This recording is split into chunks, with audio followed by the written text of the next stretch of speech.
এবার চোখ রাখবো আবহাওয়ার খবরে। জোড়া ঘূর্ণাবর্তের যে আজও মেঘ বৃষ্টির খেলা চলবে। জোড়া ঘূর্ণাবর্তের একটি রয়েছে ঝাড়খণ্ডের ওপর, আরেকটি বাংলাদেশ এবং সংলগ্ন অঞ্চলে, এবং এই দুয়ের জোড়া ফলাই অকাল বৃষ্টি। আমাদের সঙ্গে টেলিফোনে রয়েছেন আমাদের প্রতিনিধি প্রীতম দে। প্রীতম, কি জানাচ্ছে আবহাওয়া দফতর?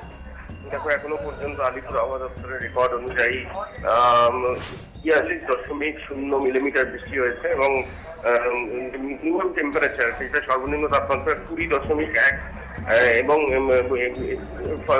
দিনের যে সর্বোচ্চ তাপমাত্রা সেটাও যথেষ্ট কমেছে।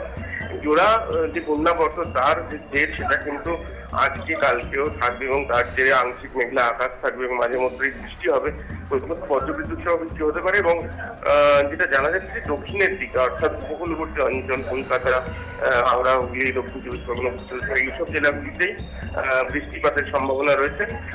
এখনো যেমনটা হিসাব যে আগামীকালও এই বৃষ্টি চলবে, সুতরাং বলা যেতে পারে অতিটা দোলের আগেই আকাশের এই দোল অব্যাহত থাকবে। ধন্যবাদ প্রীতম।